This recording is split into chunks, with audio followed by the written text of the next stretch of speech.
In a silent mansion deep in the middle of the night, a simple woman is awakened by the piercing cry of a child. When she reaches the living room, she finds an elegant figure coldly destroying the gifts and memories of the child's late mother. "These trinkets only feed ghosts," the woman says as the girl sobs "Mommy," clinging to the ruins of the past.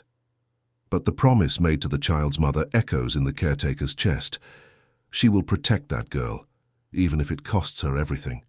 If you're enjoying this story, don't forget to subscribe to our channel and let us know what city you're watching from. Now back to the story. The New York City night was particularly frigid that January, even for the dead of winter. On Park Avenue, in the heart of the prestigious Upper East Side, a 3-story mansion remained lit well after 3 in the morning. Within those walls of imported marble and crystal chandeliers, the artificial silence created by soundproofing concealed a tension that was building like a quiet storm. Jane Perry was 52, with graying hair always tied in a neat bun, and calloused hands that told the story of a lifetime dedicated to hard work. For nearly 7 years she had cared for this house, this family, and especially for Sophia, the 6-year-old girl who had become much more than a professional responsibility. That night, Jane was in her small room at the back of the house, trying to rest after an exhausting day of preparations for the upcoming New Year. The noise jolted her awake like a thunderclap, a sharp crack followed by the unmistakable sound of shattering glass. Jane sat up in bed, her heart racing, all her maternal instincts on high alert. Then came the crying, sharp, desperate, cutting like a blade. It was Sophia. Without a second thought, Jane ran through the silent corridors of the mansion, her slippers making a muffled sound on the marble floor. Her heart pounded in her chest, and a familiar anguish washed over her. She knew that cry. It wasn't a whine, it wasn't a tantrum, it was pure panic. When she reached the grand living room, the scene that greeted her made her freeze for a moment, trying to process what she was seeing. The Christmas tree still sparkled with its gold and silver lights, but around it lay a field of debris, torn gift boxes, wrapping paper scattered like confetti after a party no one had celebrated, broken toys, shredded doll clothes, and in the center of it all, like an impassive marble statue, stood Veronica Sampson. Veronica was 38, and the very picture of Manhattan elegance. Perfectly styled blonde hair fell in soft waves over her shoulders, her navy blue satin robe cost more than Jane's monthly salary, and her perfectly manicured red nails held a beige teddy bear by the leg, as if it were just another object to be discarded. At Veronica's feet, Sophia was crying desperately, her small arms reaching for the bear. The girl's pink pajamas were stained with tears, her brown hair disheveled, her little eyes red from crying. In her small hands, she clutched pieces of what had once been a jigsaw puzzle, the pieces now useless, fragments of an image that would never be whole again. Jane felt her legs tremble, but she forced herself to take a step forward. "Miss Sampson, for God's sake, what is going on in here?" Jane's voice came out louder than she intended, heavy with an indignation she could barely control. Veronica turned her head with an expression of poorly disguised boredom. Her blue eyes, always so calculating, sized Jane up from head to toe before answering. "I'm doing a necessary cleanup, Jane. This junk takes up too much space and only serves to feed memories that need to be left in the past." "Junk?" Jane felt her voice crack. "These are the toys Sophia's mother left for her. They're the memories the little girl has of Helen." The mention of Helen's name made Veronica's face harden. Helen Carter Miller had been the wife of Richard Miller, the owner of the mansion and Sophia's mother. She had passed away 2 years ago, the victim of an illness that had slowly consumed her, leaving behind a devastated husband and a 4-year-old daughter who barely understood why Mommy wasn't coming home anymore. "That's exactly why they need to go," Veronica said with a coldness that made Jane shiver. "Richard needs to move on. Sophia needs to learn to live without clinging to ghosts. And I, as the future lady of this house, have the right to set new standards." Future lady of this house. The words echoed in Jane's mind like a punch to the gut. Veronica and Richard had only been together for 6 months, but the woman already acted as if she owned everything, rearranging furniture, changing decorations, suggesting changes to the family's habits. And now this. You have no right to take away the only memories this child has of her own mother. Jane's voice was firm now, even though her hands were shaking. Sophia is a 6-year-old child who lost her mother. These things aren't junk, they're pieces of her heart. Veronica let out a dry, humorless laugh. You forget your place, Jane. You're an employee in this house. You don't have say in family decisions.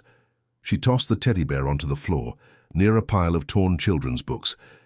And if you don't agree with my way of doing things, maybe it's time for you to find another job. I have several recommendations for professionals better suited to the needs of a modern home. Sophia let out a sharp cry and threw herself on the teddy bear, hugging it tightly to her chest.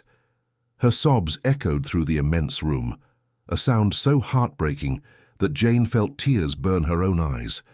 The little girl rocked back and forth, murmuring "Mommy, Mommy" over and over, as if the toy could somehow bring Helen back. Jane took another step forward, placing herself between Veronica and the child. Her thin, tired body seemed small next to Veronica's imposing figure, but there was an inner strength that kept her standing. You can fire me if you want, but before you do, I'm going to take this little girl and get her out of here, and I'm going to wake up Mr. Miller so he can see what you're doing to his own daughter. Veronica's face transformed. The mask of superiority crumbled for an instant, revealing something far more dangerous underneath. Her eyes narrowed and she stepped toward Jane, invading her personal space in an intimidating way. "You're not waking anyone up," Veronica hissed, her voice low but laced with venom. "Richard is exhausted. He worked late tonight, as always. The poor man can barely keep his eyes open when he gets home. The last thing he needs is to be bothered by a hysterical scene created by a sentimental housekeeper and a spoiled child." Spoiled? The word left Jane's mouth like a slap. A motherless child is spoiled for wanting to keep the memories she has of her. "A child needs discipline, not emotional indulgence," Veronica retorted, crossing her arms again. "Helen spoiled that girl rotten, filled her head with fantasies, silly stories, unnecessary attachments. And this is the result. A 6-year-old who still sleeps with toys and cries over every little thing." Jane clenched her fists, feeling her nails dig into her palms. She took a deep breath, trying to control the rage simmering inside her. She knew she had to be smart, that a direct confrontation could cost her job and, even worse, leave Sophia completely unprotected. "I'm taking Sophia to her room," Jane said in a controlled voice, bending down to pick the girl up. "And in the morning, when Mr. Miller is rested, he'll hear about everything that happened here." Sophia clung to Jane like a castaway to a life raft, hiding her tear-streaked face in the older woman's neck. Her small body trembled, and she still clutched the teddy bear tightly to her chest. Jane could feel the child's racing heart beating against her own. "Do that," Veronica said with a cold smile. "Tell him your version of the story. Let's see who Richard believes, the hysterical woman he employs or the woman who's by his side, offering the support and companionship he so desperately needs during this difficult time in his life." Jane turned her back without responding, carrying Sophia in her arms. As she crossed the living room toward the stairs, she could feel Veronica's gaze fixed on her back, like invisible daggers. The silence that followed was heavy with unspoken threats of battles yet to come. In Sophia's pink bedroom, Jane sat on the bed with the girl still in her lap. The walls were decorated with paintings of princesses and flowers, a mural. Helen had painted herself when Sophia was born. Jane remembered Helen, 8 months pregnant, climbing a small stepladder to reach the top of the wall, laughing as she painted little golden stars. "Auntie Jane," Sophia whispered in a choked voice, using the affectionate nickname she had created for Jane. "Is she going to throw all of Mommy's things away?" Jane felt her heart break. She hugged the little girl tighter and kissed her brown hair, so much like Helen's. "No, my love. I won't let her, I promise." It was a bold promise, perhaps even a reckless one. Jane had no power in that house beyond her position as a housekeeper. But looking into those tear-filled brown eyes, she knew she would do anything to protect that child. It was what she had promised Helen in her friend's final days, when her employer had become so much more than that. Sophia finally began to calm down, her crying giving way to sporadic sobs. Jane helped her lie down, covered her with the starry blanket, and sat there on the edge of the bed, stroking her hair until exhaustion took over and the girl fell asleep, still clutching the teddy bear. When Jane finally left the room, the silence of the mansion felt even more oppressive. She went down the stairs with careful steps, her body still trembling from the adrenaline of the confrontation. In the living room, Veronica was gone, but the wreckage remained as silent proof of what had happened. Jane knelt on the floor and began to gather the pieces, separating what could still be saved. A storybook with a torn cover, but its pages intact. A puzzle that could be glued back together. Doll clothes that could be sewn. Each object was a memory, a connection to Helen that Sophia desperately needed to keep. As she worked in silence, Jane thought about the day she had met Helen 7 years ago. The young, pregnant, and radiant employer had opened the door herself to welcome her for the first job interview. "I'm not looking for a housekeeper," Helen had said with a warm smile. "I'm looking for someone to help create a home full of love for this baby that's on the way." And that's exactly what Jane had done. She had been there for Sophia's birth, for the late nights of colic, for the first steps, the key, first words. When Helen got sick, Jane was the one who held her hand during treatment sessions, who helped her record videos and write letters for Sophia to find when she grew up, who promised she would look after the girl as if she were her own daughter. Richard had buried himself in work after Helen's passing, using the long hours at the office as a way to escape the pain. The mansion had become quieter, colder, despite all its opulence. And then Veronica had appeared, 6 months ago, charming and attentive, offering companionship to a lonely man who could barely cope with his own grief. At first, Jane had even been happy. Richard deserved a second chance at happiness. But she soon realized something was wrong. Veronica was sweet and attentive to Richard, but with Sophia, she maintained a cold, almost calculated distance. And with Jane, when Richard wasn't around, she was openly hostile. Now, picking up the pieces of a shattered childhood, Jane knew she had to act. But how? She was just a housekeeper, with no family of her own, no resources. Her word against Veronica's would be easily dismissed, and Richard, drowning in his grief and exhaustion, seemed unable to see what was really happening. When she finished gathering everything that could be saved, Jane put the items in a cardboard box she found in the storage room. She hid the box in the back of her small closet, away from Veronica's eyes. It was almost 5 in the morning when she finally lay down, but sleep wouldn't come. Her mind raced, trying to find a solution, a way to protect Sophia without losing the only home she knew. Outside, the city was beginning to wake up. The distant sound of cars on Fifth Avenue was muffled through the double-paned windows. Life went on as normal for millions of people, but inside that Upper East Side mansion, a silent war had begun, and Jane knew, with a certainty that ached in her chest, that this was only the beginning. The sun hadn't fully risen when Richard Miller came down for breakfast. At 43, he still had the upright posture of someone born with a silver spoon, but there was a deep fatigue in his brown eyes. His grey suit was impeccable, his tie perfectly knotted, but the dark circles under his eyes betrayed sleepless nights and an invisible weight he carried on his shoulders. Jane was in the kitchen making coffee when she heard him arrive. Her heart leaped. This was it. She had to tell him what had happened, show him Veronica's cruelty, make him see his own daughter's suffering. But when she turned, she found not only Richard, but also Veronica, perfectly put together in a light blue dress, smiling as if nothing had happened.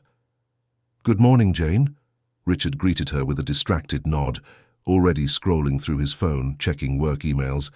"Is the coffee ready?" "Good morning, Mr. Miller." "Yes, everything's ready."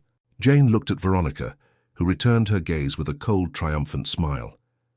"Sir, I need to talk to you about something very important that happened last night." Richard looked up from his phone for a moment, seeming vaguely annoyed by the interruption. "Can it be quick, Jane?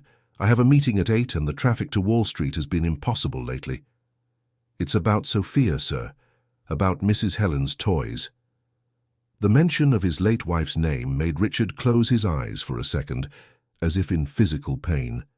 Veronica seized the opportunity, placing a delicate hand on his arm. Oh, honey, I was going to talk to you about that. I decided to do a little reorganizing in the living room. You know how that space was cluttered with old things, broken toys that no one uses anymore. I thought it would be better to donate them to needy children, you know. Give those things a greater purpose. Jane felt rage boil in her veins. Donate? You destroyed everything. You ripped them, broke them, threw them in the trash. Sophia was desperate, crying, trying to save her mother's memories. Richard held up a hand, a weary gesture from someone who had no energy for domestic conflicts. Jane, please, don't raise your voice like that. I'm sure it was just a misunderstanding. A misunderstanding. Jane could hardly believe what she was hearing. Mr. Miller, your daughter cried all night. Those toys were all she had left of her mother. Veronica let out a dramatic sigh, turning to Richard with the expression of a misunderstood martyr. See, darling, this is exactly what I was afraid of. Jane is too attached to the past. She can't understand that sometimes we need to move on, create new beginnings. Sophia is a smart girl, she'll understand. But if we keep feeding this fixation on the past, we'll never be able to build a new family. Richard ran a hand over his face, clearly torn and exhausted. Veronica has a point about one thing, Jane. We need to think about the future. Helen has been gone for 2 years. Sophia needs to learn to live without being so attached to objects. The words fell on Jane like stones.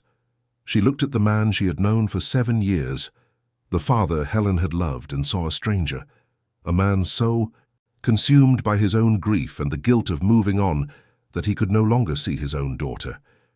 With all due respect, Mr. Miller, Jane said, her voice trembling but firm, you're wrong. Sophia is 6. She lost her mother when she was only 4. Those toys aren't just objects. They're pieces of memory. They're ways for her to still feel her mother's presence. Taking that away from her isn't helping her move on. It's erasing her mother from her life. The silence that followed was heavy. Richard looked at Jane, then at Veronica, clearly uncomfortable. Veronica, for her part, had her lips pressed into a thin line, her eyes flashing with barely contained anger. I think you're overstepping your bounds, Jane, Veronica said in a soft voice laced with threat. Richard, darling, maybe it's time we talked about the dynamics of this house, about roles and responsibilities, about what's appropriate and what's not. Richard sighed, putting his phone in his pocket. Look, you two need to sort this out between yourselves. I don't have the time or the energy to mediate household conflicts. Veronica, you're the woman in my life now. Jane, you've taken care of my daughter for years and I trust you. You two need to find a way to coexist peacefully. He picked up his briefcase and headed for the door. I have to go. We'll talk later. And just like that, without a backward glance, Richard left, leaving Jane alone with Veronica in the gleaming kitchen. The silence that followed was charged with electric tension. Veronica turned slowly to Jane, and the fake smile completely vanished from her face. You made a mistake today, Jane. A very big mistake. You tried to challenge me, to discredit me in front of Richard. This isn't over. I wasn't trying to discredit you, Jane replied, holding her ground. I was trying to protect a child. A child who isn't yours, Veronica spat. You constantly forget your place. You're an employee, Jane, not a mother, not family. You're a paid employee hired to do your job. And my job is to take care of Sophia. That's what Mrs. Helen asked me to do before she passed. I promised her I would look after her little girl. The mention of Helen made something shift in Veronica's face. Her eyes narrowed and she took a threatening step toward Jane. Helen is gone. I'm here now. And the sooner you and that child accept it, the better for everyone. Richard needs a woman by his side, not a shadow from the past, and Sophia needs to learn that the world doesn't revolve around her. Jane felt a chill run down her spine. There was something deeply wrong with Veronica, something that went far beyond jealousy or insecurity. There was a calculated cruelty, a coldness that didn't fit with someone who truly loved Richard and wanted to build a family. You don't love him, do you? The words slipped out, before Jane could stop them. This is it's something else, but what? Veronica laughed, a humorless sound. What I love or don't love is none of your business. But I'll give you a piece of free advice, Jane. Don't stick your nose where it doesn't belong. You have no idea what I'm capable of when someone gets in my way." With those words, Veronica left the kitchen, her high heels making a martial sound against the marble floor. Jane stood there, her heart hammering in her chest, a bad feeling growing in the pit of her stomach. The rest of the morning passed in a silent tension. Jane made breakfast for Sophia, who came downstairs with her eyes still swollen from crying. The girl was too quiet, a silence that wasn't natural for a 6-year-old. She ate mechanically, without interest, clutching the beige teddy bear she had saved from the night before. "Auntie Jane," Sophia whispered when they finished eating, "is the mean lady going to live here forever?" Jane felt her heart clench. How could she explain to a child that her father was so lost in his own pain that he couldn't see what was happening right under his nose? "I don't know, my love. But what I do know is that I will always be here to take care of you. Always." Sophia nodded, but she didn't seem convinced. At that age, even children can sense when things are unstable, when the ground beneath their feet is no longer solid. Later, when Veronica left for an appointment and Sophia was busy watching cartoons, Jane made a decision. She needed to understand who Veronica Sampson really was. She needed to find out what was really going on. With her heart pounding, Jane went up the stairs to the second floor, where the master suite was located. The bedroom door was slightly ajar. She looked both ways, making sure she was alone, and slipped inside. The room was enormous, dominated by a king-size bed with white silk sheets. There was a walk-in closet the size of a small apartment, and that's where Jane headed. Expensive clothes hung on perfectly aligned hangers, shoes were organized by color and style, and designer bags sat on illuminated shelves. Jane didn't know exactly what she was looking for until she found it. In the back of the closet, hidden behind a row of winter coats, was a small leather briefcase. With trembling hands, Jane opened it. Inside were documents, lots of them. She began to flip through them, and what she saw made her blood run cold. There were photos of Richard, dated 3 years ago, long before Helen had passed. Newspaper clippings about Richard's company, highlighting his net worth. Handwritten notes with detailed information about his habits, schedules, and the places he frequented. And there was more. Files on other men, also with photos, notes, and check marks. 3 names were crossed out in red pen, with notes beside them. Insufficient assets. Family too involved, complicated. Pending legal issues, high risk. Richard's name was circled in green with a star next to it. Below it, a note. Recent widower, emotionally vulnerable, estimated net worth $45 million, young daughter, potential for total control. Jane felt her legs give way. She leaned against the wall, trying to process what she was seeing. This wasn't love. It wasn't a genuine relationship. It was a plan. Calculated, cold, meticulous. Veronica didn't love Richard. She had chosen him as an investment. The sound of a door startled Jane. She quickly put the documents back in the briefcase, closed it, and placed it exactly where she had found it. She left the closet with her heart racing, checked the room to make sure everything was in its place, and slipped out, closing the door behind her. She was halfway down the stairs when she saw Veronica walking through the front door laden with shopping bags. Their eyes met, and for an instant, Jane was sure Veronica knew that she had found out, that she had seen the documents, that she knew the truth. But Veronica just smiled, that cold, calculated smile. "Jane, make me some tea and some of your famous French toast, and then come up and organize my closet. I think it could use a little tidying up." It was a test. Veronica wanted to see if Jane would go back in there, if she would show any sign of having seen something. Jane nodded, keeping her expression neutral. "Yes, ma'am." That night, when Sophia finally fell asleep after another bout of silent crying, Jane sat in her small room, thinking. She held powerful information. She now knew that Veronica was a manipulator, that she had coldly targeted Richard, that it was all an elaborate scheme. But what could she do with this information? If she told Richard, would he believe her? Could a man in love, vulnerable, desperate for companionship, see the truth? Or would he simply think Jane was making up stories out of jealousy or resentment? And if Veronica found out Jane had seen the documents, what would she do? She had already shown she was capable of cruelty toward a helpless child. What would she do to a housekeeper who threatened her plans? Jane looked out her window at the city lights twinkling in the distance. Out there, millions of people were living their lives, oblivious to the drama unfolding in that Upper East Side mansion. And inside, a vulnerable child needed protection. A man was being manipulated, and she, Jane Perry, a housekeeper with no resources or power, was the only person who knew the truth. The question that kept her awake wasn't whether she should act, it was how. How to protect Sophia, how to open Richard's eyes, how to confront Veronica without losing everything. She thought of Helen, of her friend and employer who had become so much more. She remembered their last conversations when Helen, already weak and knowing her time was short, had held Jane's hands. "Take care of my Sophia," Helen had whispered. "I know Richard will be lost. He's a good man, but he buries himself in work when things get tough. Sophia is going to need you. Promise me you'll look after her, that you won't let anyone erase my memory from my little girl's life." And Jane had promised. She had given her word.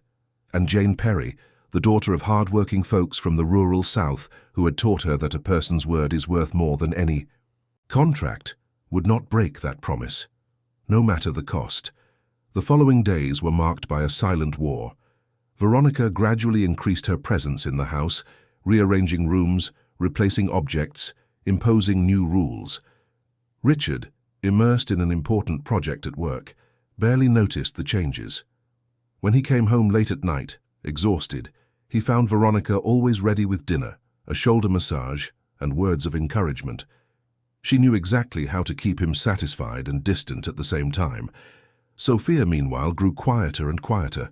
The girl who used to fill the house with laughter and games now spent hours in silence, clutching the teddy bear she had saved. Jane tried to cheer her up with games, stories, and trips to the park, but there was a sadness in the child's eyes that broke her heart. One morning, Jane was preparing lunch when she received an unexpected call. It was Megan, an old friend of Helen's who lived in Greenwich, and had called a few times over the past 2 years to check on Sophia. "Jane, hi. How are you and little Sophia doing?" "Hi, Megan. Well, things are complicated here." There was a pause on the other end of the line. "Complicated how? Is Richard okay? Is Sophia okay?" Jane looked around, making sure she was alone in the kitchen. "Richard is involved. He has a new girlfriend, Veronica." "Oh." Megan's voice was understanding. "It's been 2 years, Jane. It's natural for him to move on. Helen would have certainly wanted him to be happy." "It's not that, Megan. It's this woman. She's not what she seems. She's cruel to Sophia. She destroyed the toys Helen left, said terrible things, and I found out some things about her that really scared me." Megan was silent for a moment. "What kind of things?" Jane took a deep breath and told her everything. About the night Veronica destroyed the toys, about the confrontation, about the documents she found in the closet. Megan listened in silence, and when Jane finished, she let out a heavy sigh. "My God, Jane, this is very serious. You have to tell Richard. He won't believe me. She has him completely wrapped around her finger. And if I tell him, I could lose my job. And if I lose my job, who will protect Sophia? Do you have proof? Did you take pictures of the documents?" Jane's stomach sank. She hadn't. She had been so scared, so nervous, she hadn't even thought of it. "No, I didn't take any pictures." "Then you need to. You need concrete proof, Jane. Without proof, it's your word against hers. And unfortunately, in this society, the word of a housekeeper doesn't carry the same weight as the word of a woman from the Manhattan elite." Megan's words were harsh, but true. Jane knew it. She had grown up being taught her place in the world, about the invisible but very real barriers that separated people like her from people like Veronica. "I'll try to get proof," Jane promised. "But how? She's always around, always watching." "Wait for an opportunity, and when it comes, don't waste it. Photograph everything, and send me a copy too for safekeeping. If something happens to you, at least someone else will know the truth." The conversation ended with Jane feeling both supported and more frightened. The situation was becoming dangerous. She was no longer just trying to protect Sophia. She was putting herself in direct risk. The opportunity came 3 days later. Veronica announced at breakfast that she would be spending the day at a spa with friends, and Richard was away on a business trip to Chicago, not due back until the next day. Sophia was at school. Jane would have the house to herself for several hours. As soon as Veronica left, Jane waited 15 minutes, just to be sure she wouldn't come back for something she'd forgotten. Then, with her heart hammering in her chest, she went up the stairs to the master suite. The briefcase was exactly where she had last seen it. With trembling hands, Jane opened it and started taking pictures. Every document, every note, every photo.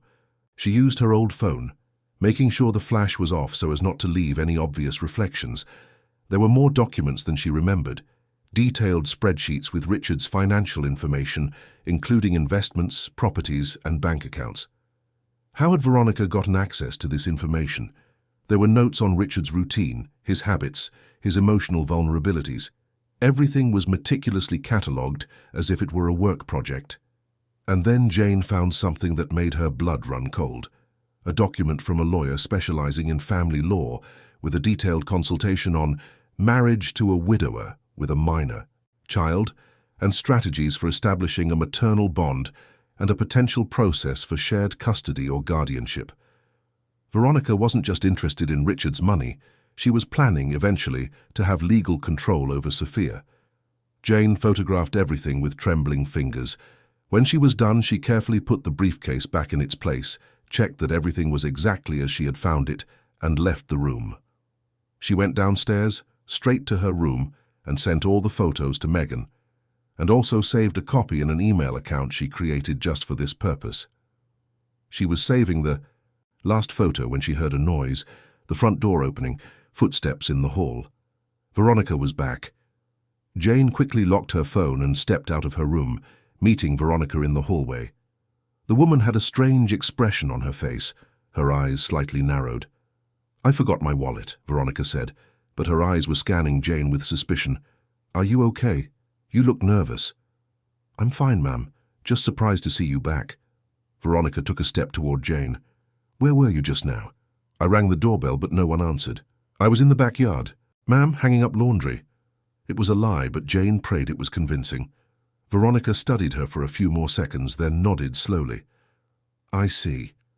Well, I'm just going to get my wallet and I'll be on my way." Jane watched her go up the stairs, each step seeming to take an eternity. She waited at the bottom, her heart beating so loudly she was sure Veronica could hear it. Minutes later, Veronica came down, wallet in hand, but there was something different in her expression. "You know, Jane," she said, stopping at the foot of the stairs, "I get the feeling you've been doing things you shouldn't be, poking around where you don't belong. Am I wrong?" Jane forced herself to stay calm. "I don't know what you're talking about." "You don't?" Veronica tilted her head. "Because I could have sworn I left my closet door closed this morning, but now it's slightly ajar. Funny, isn't it?" The air seemed to leave Jane's lungs. She had checked everything, she was sure of it, but maybe, in her haste, in her nervousness, she had made a mistake. "I must have bumped it when I was tidying the room." "Yesterday, Mom." "Yesterday?" Veronica smiled, but there was no warmth in her expression. "Interesting, because you didn't tidy my room yesterday. I made the bed myself before I left." They stood there, staring at each other, two women on opposite sides of a silent battle. Jane knew Veronica suspected, but she wasn't sure. And Veronica knew Jane was hiding something, but she couldn't prove it. "I'm going back to the spa now," Veronica finally said. "But when Richard gets back tomorrow, we're going to have a serious talk about the future of this house, about who stays and who needs to go." With those threatening words, she left, slamming the door behind her. Jane stood there, trembling from head to toe. The silent war was over. Now it was an open confrontation. That evening, when she picked Sophia up from school, Jane took her for ice cream in Central Park, something they did occasionally as a special treat. Sophia was a little more cheerful. She had gotten a gold star from her teacher for a beautiful drawing. As the little girl licked her chocolate ice cream, swinging her legs on the bench, Jane watched her innocent face and felt the weight of responsibility tighten in her chest. If you were in Jane's shoes, would you have confronted Veronica knowing you could lose everything, or would you have found another way to protect Sophia? Let us know in the comments. Auntie Jane, Sophia said suddenly, Mommy's in heaven, right? Yes, she is, my love. And can she see me from there? Jane felt her eyes sting with unshed tears. She can. She's always watching over you, taking care of you. Sophia was thoughtful for a moment, then looked at Jane with those big, serious eyes. So she knows I need you, right? She knows the mean lady wants to send you away? The question hit Jane like a punch. Sophia, despite being so young, understood much more than they imagined. She saw, she felt, she knew something bad was happening. No one is going to send me away, Sophia. I promised your mommy I would take care of you, and I'm going to keep that promise. But what if Daddy does? He does everything the mean lady wants. The words came out with a devastating simplicity. Sophia had summed up in one sentence the problem that had been consuming Jane for weeks. Richard, blinded by loneliness and manipulation, was being led exactly where Veronica wanted him to go. I'm going to talk to your daddy, my love. I'm going to make him understand. But even as she said it, Jane knew it would be nearly impossible. How do you make a man in love see that he's being deceived? How do you convince him using only photos you obtained by invading his girlfriend's privacy? Veronica would simply claim they were planted, manipulated, that she was an unhinged employee trying to sabotage their happiness. When they returned home that night, there was a sense of finality in the air. Jane made Sophia's dinner, gave her a bath and read her a bedtime story, all with the feeling that it could be the last time she did those things. Auntie Jane, Sophia whispered before falling asleep, don't leave me alone with the mean lady, okay? Never, my love, I promise you. It was too big a promise, perhaps impossible to keep, but looking at that trusting little face, Jane knew she would fight to the end, even if it cost her everything. Later, alone in her room, Jane took out her phone and looked at the pictures she had taken again. There it was, the whole truth about Veronica Sampson, her carefully crafted plan, her calculated coldness, her true intentions. It was the ammunition she needed to tear down the mask, but it was also dynamite. Once she lit that fuse, there would be no going back. Richard would have to choose who to believe, and Veronica, once exposed, would do anything to protect herself. Jane thought about her life before this house. She was from a small town in Mississippi, had come to New York at 23 looking for opportunities. She had worked as a house cleaner for years, going from house to house with no real connection to any of the families she served, until she met Helen and Richard, until she held baby Sophia in her arms for the first time, until she became part of that family. Now she was about to risk it all. But when she thought of the alternative, of staying silent while Veronica emotionally destroyed Sophia and completely manipulated Richard, she knew she had no choice. She had made a promise to Helen, and Jane Perry didn't break her promises no matter the cost. The storm was about to break. And when morning came, with Richard returning from Chicago, the final confrontation would be inevitable. Richard arrived early the next afternoon, carrying the brown leather briefcase he took everywhere. He looked even more tired than when he had left. His shoulders slumped under the weight of responsibilities that never seemed to lessen. Veronica greeted him at the door with a kiss, immediately launching into plans for dinner, a trip she wanted to take for their next vacation, renovations she thought the house needed. Jane watched from the kitchen where she was making fresh coffee. She knew Veronica was deliberately monopolizing Richard's time, leaving no room for her to talk to him. It was a clear strategy. Keep the man distracted and tired, always with something more urgent to think about, so that uncomfortable issues would be perpetually postponed. But Jane couldn't wait any longer. Not after the threat from the day before, not knowing Veronica was already planning her dismissal. "Mr. Miller," Jane called, walking into the living room with the coffee tray. "We need to talk, it's urgent." Richard sighed, clearly annoyed by the interruption. "Jane, not now. I'm exhausted from the trip." "It's about Sophia, sir. And about some documents I found. The word documents made Veronica stiffen. Her eyes narrowed and she turned to Jane with an icy expression. What documents, Jane? What are you talking about? I think you know very well what I'm talking about. Richard looked from one to the other, confused and increasingly irritated. Can someone please explain what's going on here?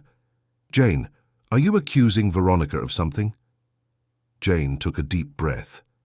This was it. There was no turning back. Yes, Mr. Miller. I'm accusing Ms. Sampson of being with you under false pretenses, of having planned this relationship from the beginning, not for love, but for an interest in your assets. The silence that followed was absolute. Richard turned pale, then red. Veronica let out a short, humorless laugh. Have you lost your mind, Jane? What is this nonsense? It's not nonsense. I saw the documents. Photographs of Mr. Miller from 3 years ago, long before Mrs. Helen passed away. Newspaper clippings about the company, notes on your net worth, financial spreadsheets. And I also saw files on other men, with notes dismissing them for various reasons. Mr. Miller was chosen, not out of love, but as a target. Richard shook his head, clearly not wanting to believe it. This is ridiculous. Veronica, tell her it's a lie. But Veronica didn't answer immediately. Her eyes were fixed on Jane, calculating, assessing. When she finally spoke, her voice was dangerously calm. You invaded my privacy, Jane. You went through my personal things, and now you come up with these absurd accusations trying to frame me? They're not absurd accusations. I have proof. Proof? Veronica laughed. Proof that you fabricated yourself. Documents you claim to have seen but could have easily been planted or manipulated. Richard, are you really going to believe an unhinged housekeeper who invaded my privacy and is now trying to sabotage our happiness? It was exactly what Jane had feared. Veronica was good, very good at manipulating situations. But Jane had the photographs. With trembling hands, she took her phone from her pocket. I didn't fabricate anything. I photographed the documents. They're all here. She opened her gallery and started showing him the pictures. Richard moved closer, taking the phone from her hands. His face was grim as he swiped from one image to the next. Jane saw the moment reality began to seep through his defenses. His eyes widened, his jaw tightened. Veronica, his voice came out hoarse. What is this? Veronica stepped forward, trying to grab the phone, but Richard pulled away. Let me see, honey. I'm sure there's an explanation. An explanation for you having a photo of me from 3 years ago? For having detailed information about my company, my assets, my routine? For having lists of other men with notes about why they weren't suitable? The mask was finally slipping. Veronica tried to maintain her composure, but there was a growing desperation in her eyes. Richard, listen, I admit I did some research on you before we started dating, but any woman would do that these days. It's normal to want to know who you're getting involved with. Normal? Richard's voice was rising. Is it normal to have information on my bank accounts? On my properties? On consultations with family law attorneys discussing strategies to get custody of my daughter? I was just being cautious, thinking about the future. You were planning to manipulate me. This was all calculated from the very beginning. Veronica realized she was losing. Her expression changed, the vulnerability vanishing to reveal something hard and cold underneath. So what if I did, Richard? So what if I planned it? Do you think it was any different with Helen? Why do you think she married you? Your irresistible charm. All women look at what a man can offer. I was just more honest about it. Mentioning Helen was a mistake. Richard took a threatening step toward Veronica, his face contorted with rage. Don't you dare compare Helen to you. Helen loved me. She built a family with me, raised our daughter, stood by me through the hardest times. You're a fraud, a walking lie. Daddy? The small frightened voice came from the entrance to the room. Sophia was standing there, clutching her teddy bear, her eyes wide. No one had noticed her arrive, but it was clear she had heard part of the argument.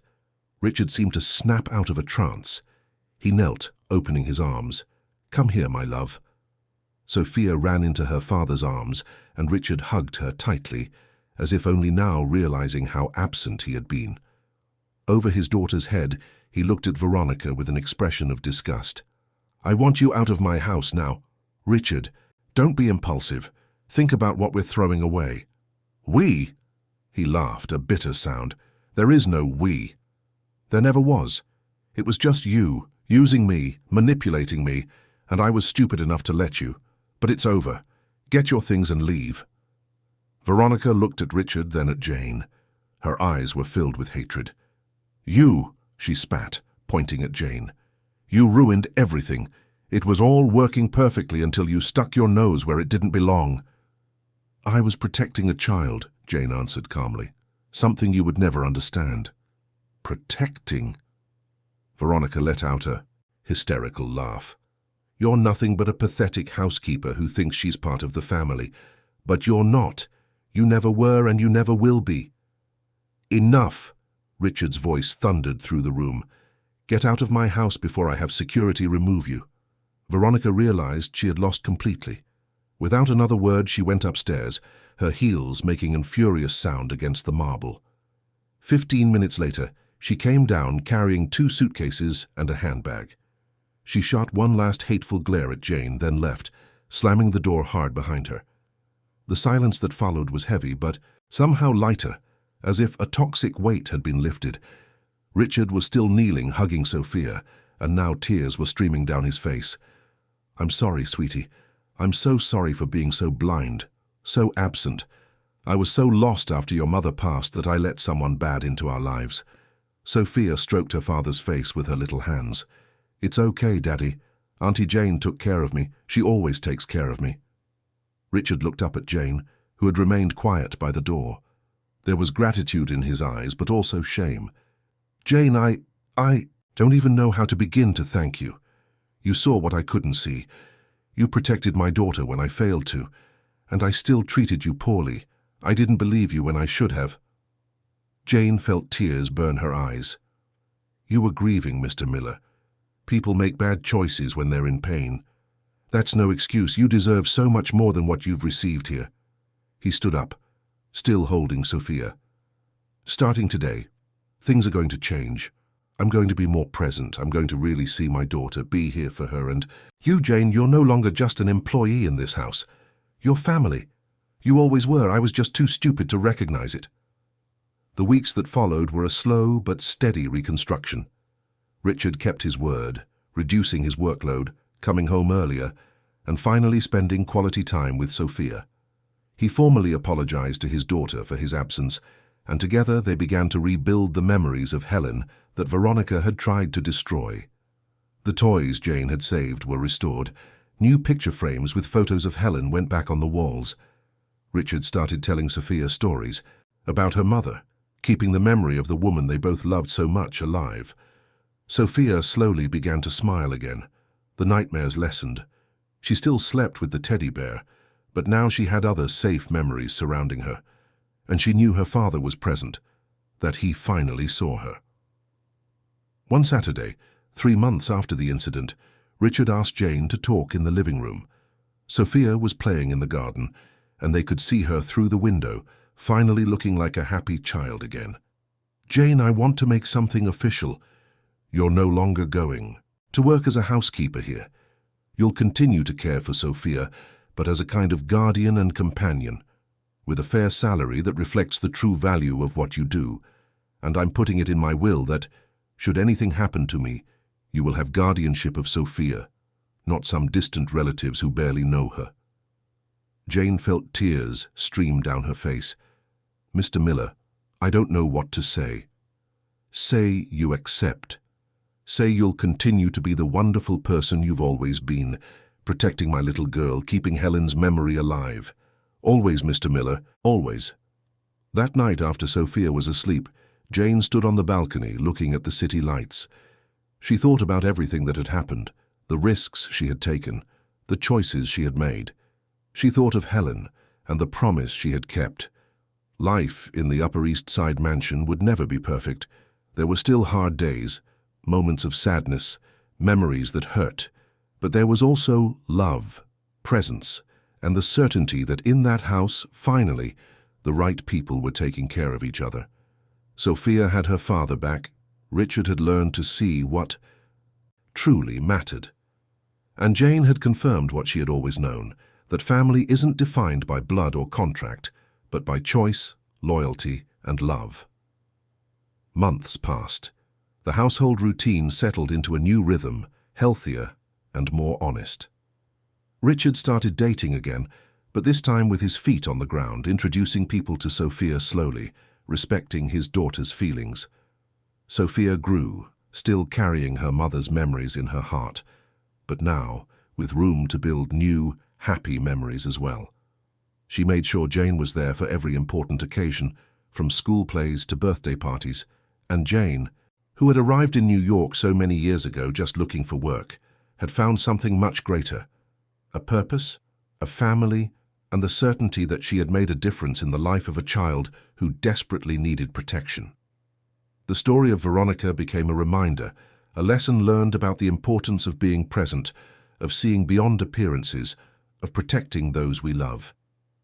Richard never again let work consume his life, to the point of becoming blind to what was happening in his own home. And every night, before Sophia went to sleep, someone was there. Sometimes it was Richard, telling stories about Helen or simply listening to his daughter talk about her day. Sometimes it was Jane, singing the same lullabies Helen used to sing. But always, always there was presence, love, and the security that this child was seen, valued, and protected. The mansion on the Upper East Side still stood, imposing against the New York skyline. But within its walls, everything had changed. It was no longer just a luxurious, cold house. It was a home built not on marble and crystal, but on truth, courage, and the decision of a simple woman, who chose to stay when it would have been easier to leave. Dear listeners, we hope the story of Jane, Sophia, and Richard has touched your heart. If you were moved by the courage of a woman who risked everything to protect a child, please click the like button, subscribe to the channel, and tell us in the comments what stood out to you most on this journey. Every day, we bring you intense stories like this one, revealing the deepest side of the human soul, speaking of loyalty, courage, and the true meaning of family. We'll see you in the next episode, with another narrative that will stir your emotions and make you reflect on what truly matters in life.